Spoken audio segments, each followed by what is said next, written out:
Welcome to Ourplace. This is episode 5. We are halfway through the season. It's pretty crazy. It's cool that I'm at like that mile marker, you know? Yeah, you're the mile marker episode. Another exclusive. I feel like every time somebody comes on here, I say it's an exclusive. But that's literally how I feel. That's literally how I feel. I'm like, yeah, this is an exclusive. But yes, today we have Lauren. What's your last name? So my last name's Dobslaw. Oh. Dobslaw, like coleslaw. I always told people in high school, it's like Dobslaw, like coleslaw, and then that's how I kind of got that. But on social media and everything, I go by Lauren Ash, which is my middle name. That's what I thought. I was gonna say that. Like, so that Dobslaw came out of nowhere for me because I really was thinking like it starts with an A, but I didn't want to get it wrong. Okay, cool. It was one of those things where it sounds kind of weird, but if I ever get to a point where I like completely make a name for myself, I don't want people to be able to like go on white pages and be like Lauren Dobslaw and like look up. Yeah. But I mean, Lauren Ash is a lot easier. Yeah, and I feel like it's like easy to market. Like it's very easy to market. Yeah. Okay, cool. We got Lauren Ash in the building. Super cool person. we were connected through James, who has been on the show before. Mm-hmm. Lauren's kind of a social media guru, YouTuber type person. Like that, yeah. Lots of skills. So I'm gonna let her just kind of talk about herself real quick. What's the deal, Lauren? What are you on? So I'm Lauren. So I work in like social media marketing, both like professionally for businesses as well as on my personal brand. So I actually just got a new job. Nice. Working for a small business out of Hershey, which is nice because I've always been in Lancaster. I'm from E-Town, but so to expand that way is gonna be really exciting. But I'm hired solely as a social media manager, which is new for me. Nice. So I've always been like sales associate, and you can do our social media. So that's gonna be a new opportunity. But I also have been working my personal brand, and along with that is like the whole influencing kind of deal.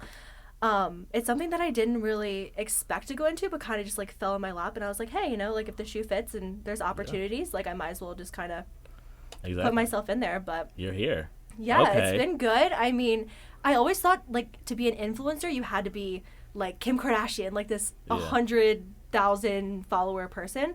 But there's such a need for that on much more of like a local scale, and like small businesses with advertising, and we can get more into like the benefits of that later. But it's been really great, and especially like micro influencing now. Yeah, it's like kind of being a bigger thing. Exactly.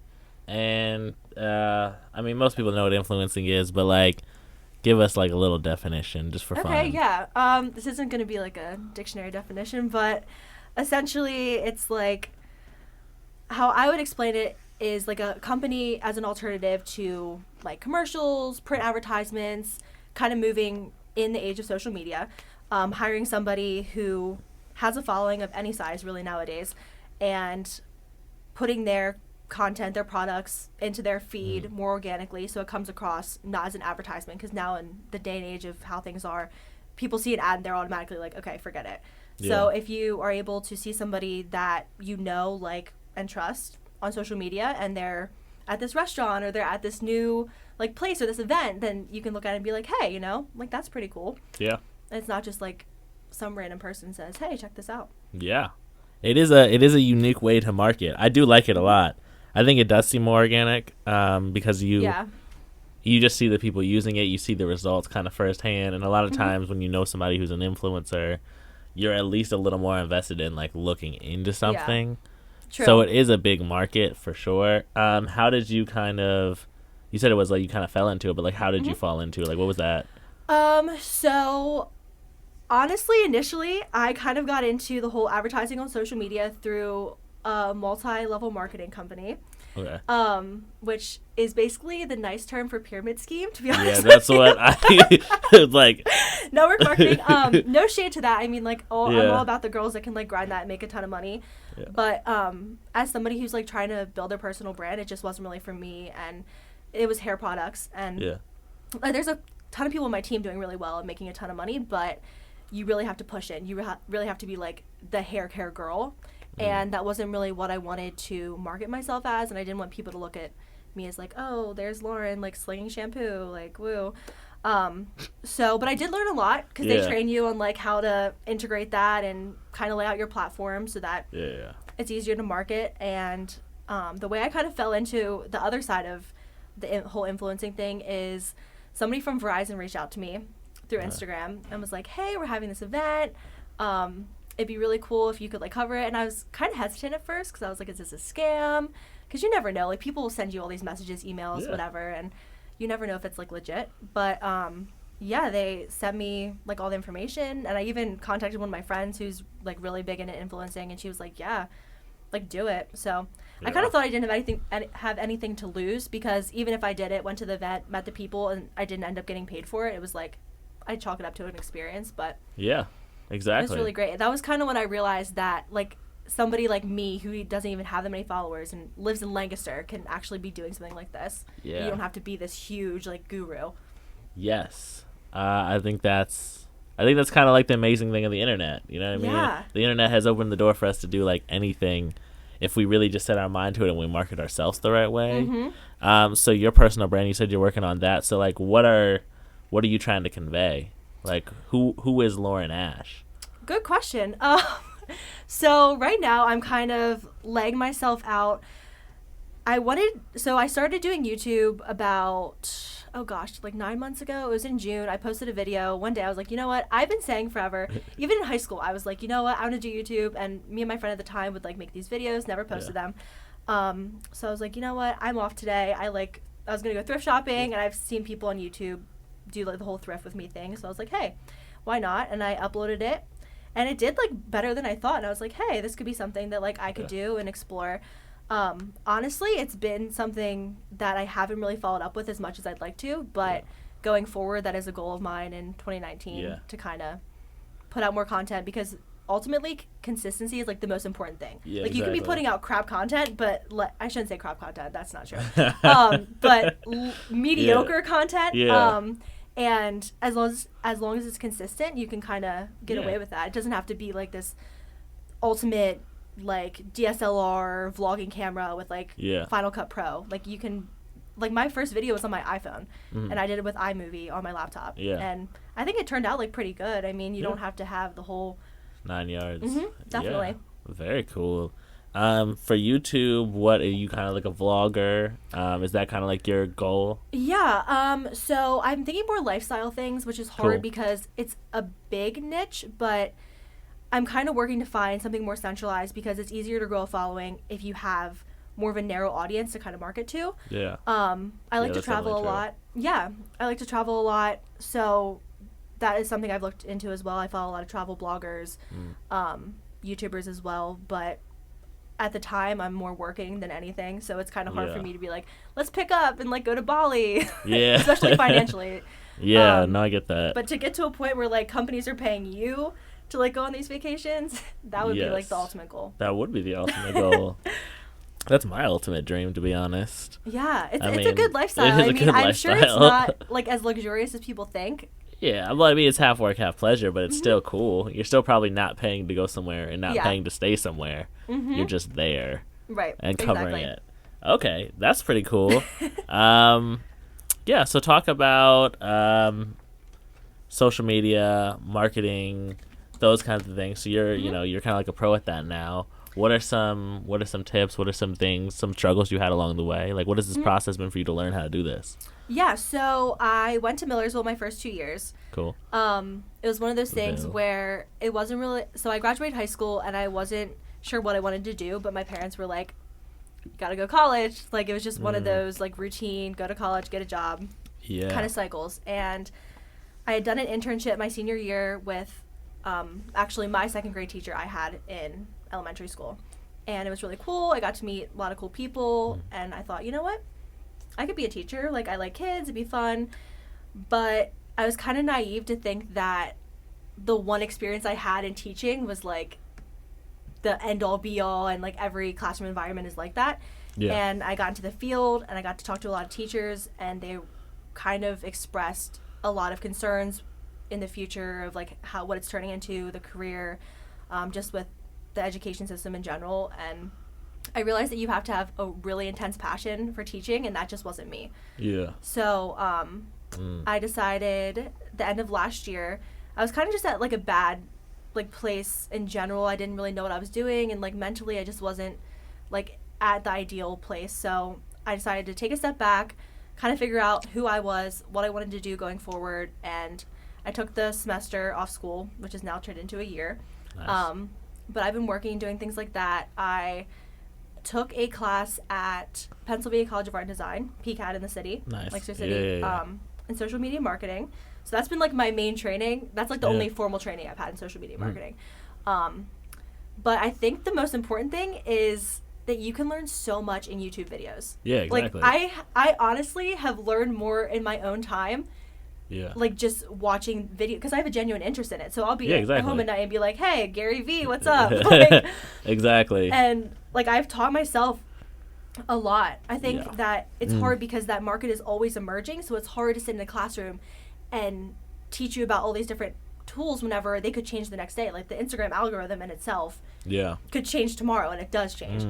So that's something I've been looking into going forward, is a degree in social media marketing, but still like training myself in my free time, because a lot of that you're not going to learn in a traditional classroom. And I think like especially with social media, like more and more people are learning that the degree almost isn't as necessary as the studying that comes kind of with it, because it's a changing field. Yeah.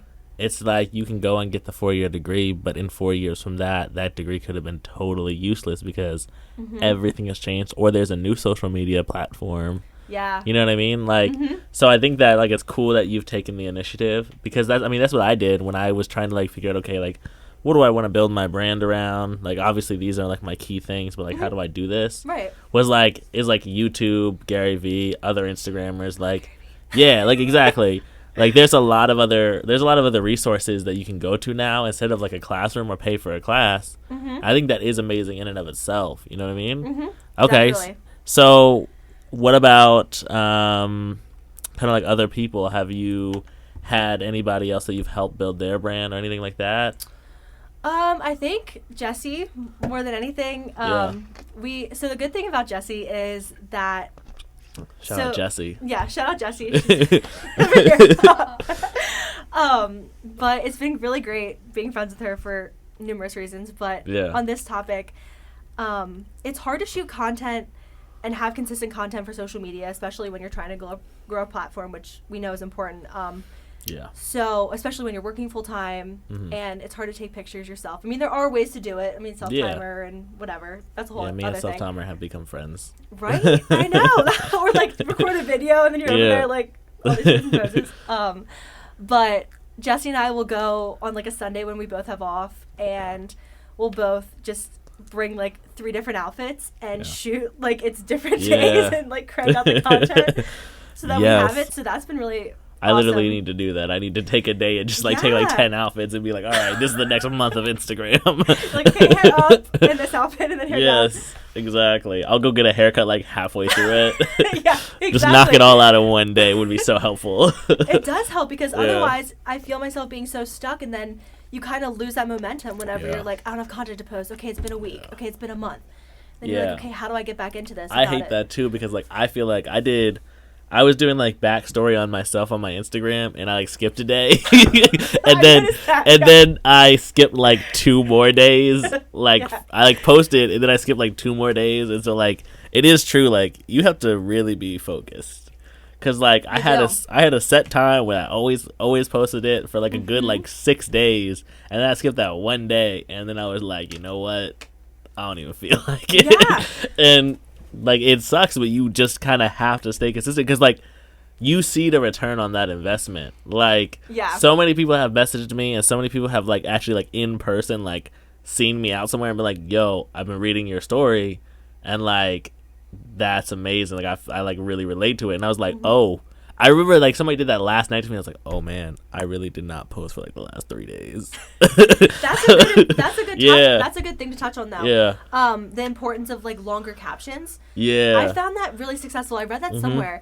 Because I think it's so easy. It's so hard to think of captions in itself. But I found that it's easier for people to get to know you and really, like, make connections with you whenever you're able to kind of elaborate more, let people in more to your life than just like an emoji, because people want that. And I need to stop using Drake quotes, so Because that's literally like half of what it was before then. It was either like I googled like a quote around something that I liked, or I just used a Drake quote. Yeah. And so like it has reaped a lot more fruit just from like me being like, all right, I got a lot to say here today instead of like a little bit. Mm-hmm. And like I think people do really enjoy getting to know people even if they're not that close. And like that's what I've been most surprised by in like my like social media adventures, like who's commenting that I didn't expect, mm-hmm. who's messaging me that I didn't expect, who's watching that I didn't expect. Like my like the okay, so my youngest brother's adopted. Okay. And the family that took in his mom and like how we met his birth mom, she like commented on the thread and was like, "I love your backstory," and I was like, "Oh, that's so interesting." Like, you kind of forget you have those people on there, though. Yeah, you do. Like, I was like, and like she kind of like followed me, and like we kind of know their family. Like, it's not like they're strangers, but like I would have never guessed that like she would be like reading it, and it was super interesting to me that I was like, "Oh, cool." That's a hard thing for me to like market because I'm like, okay, what's my target audience? Because I have, like, my mom's friends, which is different content I post than, like, guys versus, like, my friends. Like, you know what I mean? It's hard to... I feel like it's all about, like whatever, like, my themes was around, like, activism and things like that. Yeah, and, like, adoption and things like that. Like, I think, like, your theme is lifestyle, so you don't even have to be, like, one specific thing or one specific style. Like, you can do so much and please everybody, to be honest, which is super nice. I feel like I like the fact that my Instagram has focus, but like I do sometimes feel like the narrowness of it can sometimes feel weird. Yeah, I think that's good though. I'm sorry, I didn't mean to cut you off. No, you're good, please. I think that it's important because initially I didn't have like any idea of what I wanted to kind of narrow it. I've kind of slightly gone into like on my highlights into smaller topics, but it's a lot easier to find people to follow. And if you follow Gary V's he has like this $1.80 strategy where you go on like the top posts on in like these hashtags that you use and you leave your 2 cents on the post and then it adds up to $1.80, which he's found is like really important in interesting getting engagement and things like that. So I think that's good because then somebody who has a genuine interest in that and is looking for that can go and find your account and completely connect to it versus someone who there's a million girls who are trying to be influencers in sororities. Yeah, like exactly. It's not anything. I have to find something for me that makes me. Yeah. Which is something that I'm still in the process of like curating. I think that is kind of like the key thing. Like, I think you have such like a cool, unique personality. Like, I like hanging out with you. I think YouTube will kind of be your strong point. Like you and Jesse riding around in the car. Shout out Jesse again. Shout out Jesse. Like, will be cool. Like, I think people will really like. It'll almost be like those YouTube couples that you watch. Yeah. That like you don't know why you like watching them, but like they're just kind of fun to watch. I think that like I could see you and Jesse, even though you guys aren't dating, but like that's kind of like the energy I feel like you would bring. Yeah. Yeah. Like I could definitely see you guys bringing that kind of energy to social media because you guys are just like kind of funny to be around. And like I said, like last time we hung out, like you guys were like fighting. I was like, yo, you guys should just have a camera rolling because people will really like this. Yeah, and we always say like we're complete opposites, but we're like two halves, honestly. Yeah. Like we're just completely opposite. But I think that would be a good thing going forward is like marketing ourselves together because if people can't relate to me, I feel like they could relate to Jesse. Yeah. Because we're different people. Yeah, exactly. And you have that kind of set up for you and like you understand how the market works. And like we talked about this before, but like there's this big thing with like the breakthrough, like the mental breakthrough is kind of what it takes. Like you gotta mentally break through to like giving into what it means to like go into social media. Like, and I still like sometimes I have that breakthrough for like a week and then it goes away. I completely feel that. No, I completely get that. That's something I struggle with a lot, honestly. Yeah. Like, I'll be, like, talking on my story every day, posting, everything's all cool, and then, like, the next week you'll not hear anything from me on Instagram. And, like, that you said, like, that consistency is what really builds it, and, like, it's so hard to get there. Yeah, I'm sure you know also as, like, owning your own business, but that accountability and working for yourself is so hard because you're your own boss and there's nobody up your neck being like, okay, did you post today? Yeah, like, exactly. Did you get it done? Like, did you engage? Like, exactly. At the end of the day, you're like, well, me punishing myself is the same thing I've done forever, so I don't really care. Like, it's fine, I can post tomorrow. Yeah, and you just go to bed and you're like, whatever. Yeah. But no, it's a hard process. But like, I see you grinding, like, and I see your hustle, and I see like that you're making these moves. We're gonna take a quick break here. All right, we are back. Cool. So we're gonna talk kind of a little bit about like the future of like what we want to see out of, you know, kind of like young people here who are interested in social media, influencing, those kinds of things. You know, we talked a lot about how, you know, you don't necessarily need like the hugest following to accomplish some of these goals. So like starting off, like what would be some of your like initial advice for people who want to do that?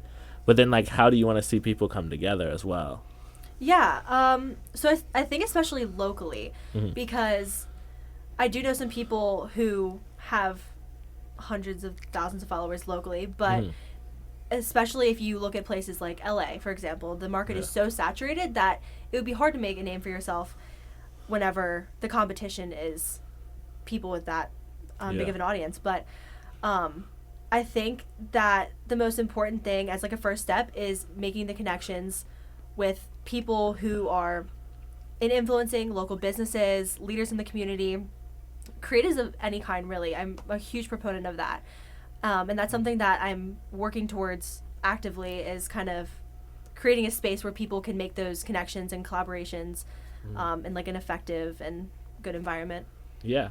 And so ideally, like, what does that space look like for you?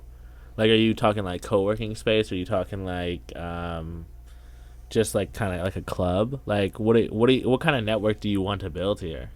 So my initial thought is kind of in the form of a Facebook group, where people who are actively pursuing things like photography, videography, bloggers, artists, even whether you take that as graphic designer, musical artists, can kind of come, network, share ideas, and collaborate. Because the other side of that is engagement, where on Instagram, if you have people that are kind of like-minded, engaging with each other's content, then their audiences then can become more familiar with each other, which can be really important and I think beneficial for both parties. But I'm kind of in the works right now of creating that group. I haven't really made it public yet or like advertised it per se, but I am looking for people locally who are involved in those kind of things. And the way I kind of see it being set up, again, it hasn't really been executed, so this is more of a hypothetical, but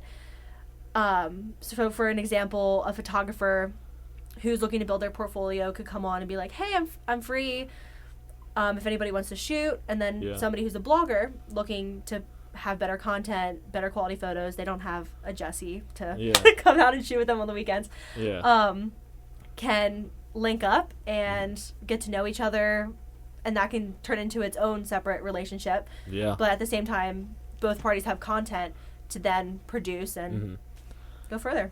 Yeah, I think that would be big, because I think like the biggest thing that I've seen through like Instagram and things like that is like you really do want to reach out and collaborate with people. And I think like if you created this space where like that was kind of like the purpose, people who would have never met will cross paths and be like, oh yeah, it would be interesting to do that kind of shoot with you here. And like, I mean, I met one of my like good friends who was on the show, Lunga.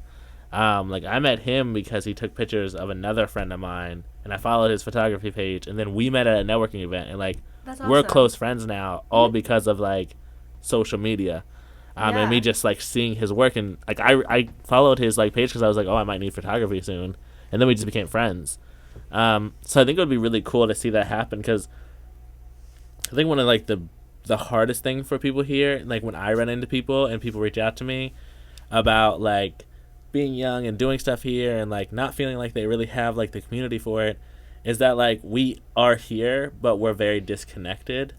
Like that's what I feel more than anything. Completely agree. That's what I feel. Like that's why I like having like people like you on the show and the people that I've had on the show, because like the goal is that like we come together in a way that makes us feel less disconnected, and that at least we know we have the base here to kind of do something. And I feel like the stronger we become together and like the more we know each other, the more we can accomplish. And I really want to see kind of like those tables turn on who is affecting change in Lancaster and like who is affecting change in like the central Pennsylvania area as a whole. Because I think I like even outside of Lancaster there are people that are interested in this idea of like just young people like going ape shit. Yeah. That's kind of how I describe it. Like just like Definitely. young people just like doing their thing and like really going off. And like I really want to see that. I want to see the young entrepreneurs. That's why Nick was on the show. I want to see, you know, podcasters. James, like this is James's network. I'm really a big fan of like promoting other young people who are talented and skilled because it's uncommon.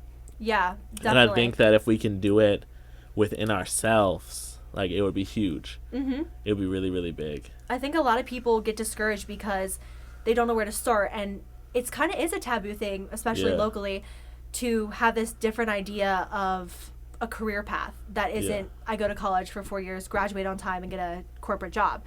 So I think it's important to build that network with like-minded people and then kind of make those connections to take off and get where you want to be ultimately. Yeah, because I mean that's really all it is. I mean connections is the only reason that like my business does anything. You know what I mean? Like we do 100% referral. Like, you know what I mean? That's amazing. Yeah, the network that I built before starting Eder Consulting and the network that like the fact that Eder Consulting does like transracial adoption work created for itself.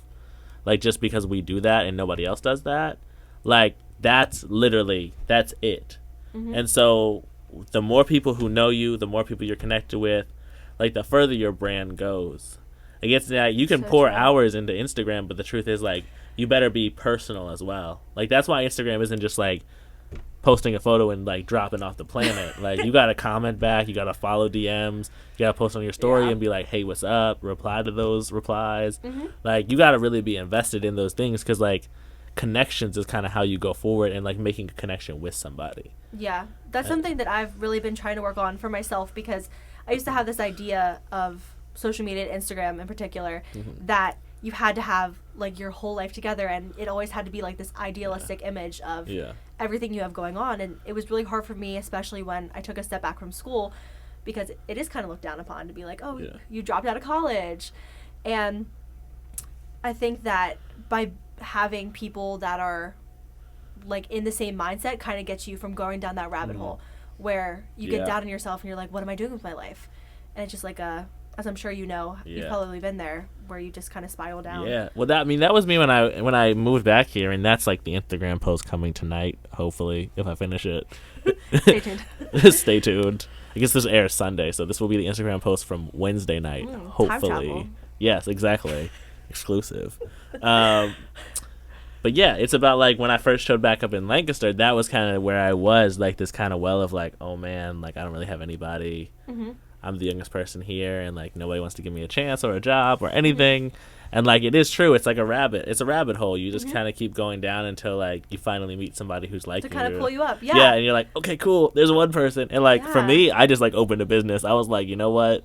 I'm just gonna open a nonprofit, see what happens, and like, you know, doors kind of fall down on their own. I don't know if I briefly talked about it in the first podcast, but like my first business literally started because like I was going on Tinder dates with girls from different colleges around here, and they were all literally like, we don't know where to volunteer. Like everybody at our school either doesn't volunteer or volunteers at like the same two places. Like we don't know what's here, and like I went on like 4 or 5 dates where like that was said, and I was like, oh, that's interesting. I'm just going to start a nonprofit that's kind of around getting young people to volunteer. I think that's a really great mindset because I think a big part of being an entrepreneur is seeing those opportunities and kind of going for them. Yeah, exactly.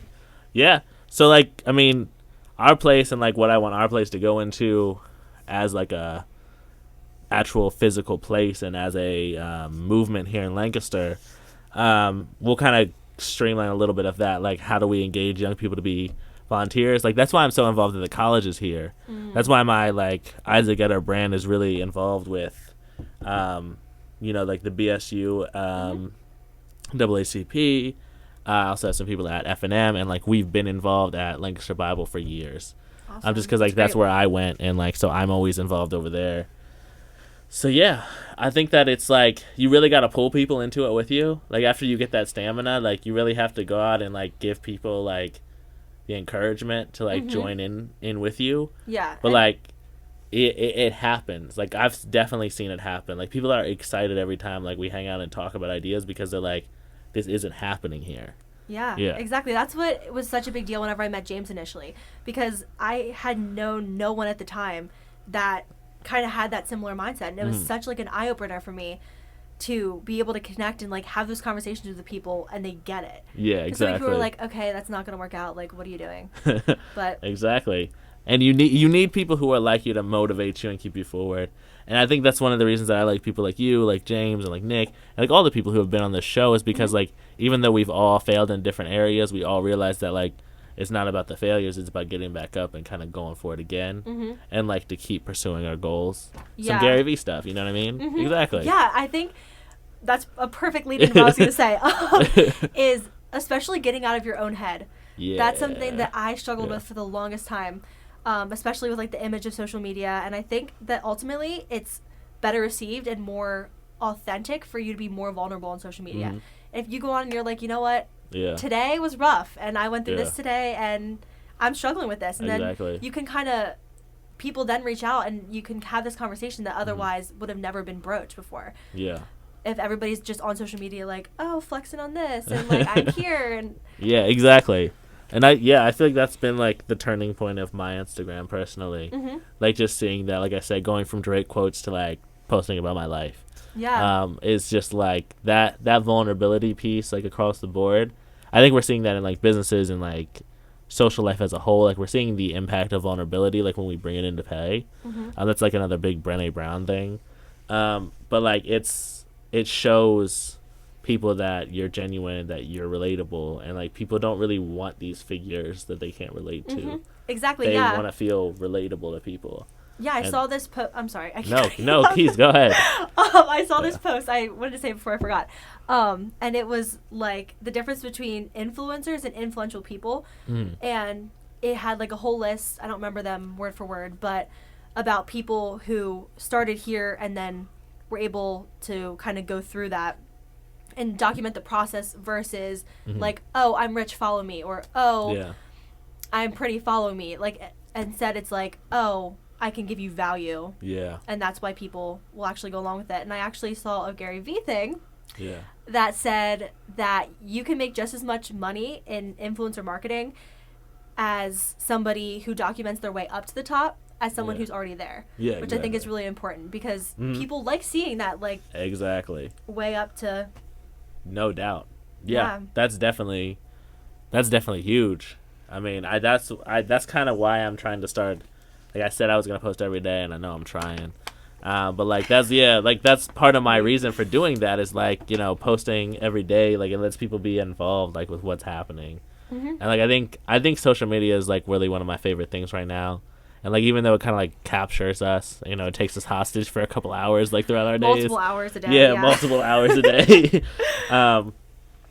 It's such an awesome tool. Like I have so many close friends that I've met like on like Twitter or Instagram that like I don't know how we started following each other. Oh yeah. But like it's crazy what kind of support systems I have like in California that I've never met, who like literally like are the most encouraging people in my life. That's amazing. I kind of experienced that. This is kind of embarrassing.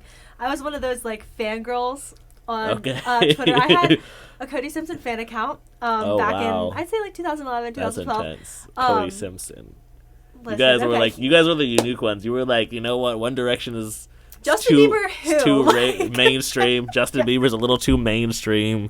Let me get Cody Simpson. Yeah, he's on Broadway now. He's doing a show in New York on my birthday. Crazy. It's like meant to be. Law of attraction. Anyway, but yeah, I kind of ended up having these friendship with these people from all over the country, all over the world. Yeah. With, I guess, as corny as it is, a common interest. Yeah, exactly. Cody Simpson. Yeah. But it's cool how, like, I think people, especially older generations, tend to have such a negative view on social media. But I think that it's going to evolve even more. It's amazing to see in the little amount of time, in like 10 years, where we've gone from like truly 0 to 100, what that'll transform into in the next 10 years. Yeah. And it can really be like such a positive tool, and I think people are really quick to write it off as like, oh, like that's annoying, and they don't want to. It's really important to be adaptive in those kind of changes. Adaption is a big thing. Gosh, people who can't adapt are going to get left behind very fast. Yeah, I see a lot of people on Instagram who like crank it on Instagram are doing really successful, but I'm like, Instagram might not be here tomorrow. I think that's a big reason why I want to, for myself, branch out to multiple platforms, because it's just how things work. It's inevitable that Instagram will drop off. If I was into MySpace and I was huge in MySpace in like 2008, like where am I now? Yeah, if you don't have like the multiple kind of platform deal. Yeah, gotta be like Soulja Boy, tell him. You ever see those interviews? I have not. Jesse and I love Crank That. Those are last time in 2019. Those are my favorite like interviews of this year, I think. I'm gonna have to check that out. They're so funny because he comes on. He's basically like, "I'm the reason all this happens. I'm the reason people are on YouTube." And I was like, you know what? Go ahead, talk it. Go ahead, because he was the first artist on YouTube. Really? So like, yeah, I didn't realize that. Yeah. So like, I think it's hilarious. But yeah, I mean, that's literally what it is. You know, you gotta be multi platform. I guess dimensional isn't really the. But yeah, I see what you mean. Like different platforms, and you gotta be kind of doing it all. And that's kind of how you're gonna make it. I mean, you're obviously gonna do cool things and big things, and I think the group thing that you're gonna bring together will kind of put you in a position to kind of help lead a different creative charge here. And I could definitely see you like having like your own little marketing team. It'd be cool. Where you guys are like taking these like little people who don't have a brand yet, are like, all right, this is the boot camp. this is the Lauren Ash makeover. You got like a show on Netflix. You guys like roll into the building. Taking these people with like no Instagram aesthetic. Yeah. To like pop in. Exactly. You get their following up. Yes. That's gonna be the show that's going on in 10 years. The Lauren Ash makeover experience. Yes, I love it. Get your brand right. The camera just clicked. Did that? Yo, that probably means it's off. Oh, great. All right, we're gonna get out of here anyway. Thank you guys for listening. Sorry you can't see us at the end. But have a wonderful night. Thank you so much for being here, Lauren Ash. Lauren Ash. The coolest in the biz. We'll catch you guys next week. Yeah. Check me out on Instagram. Oh, yeah. Lauren Ash. Got to throw that plug in there. I'll throw a screenshot of your Instagram or like your Instagram down here below. Check out the description. Yeah. Stay tuned for big things coming soon. And follow the YouTube too. Yep. Lauren Ash. All right. Thank you. Have a good night. Thanks, guys.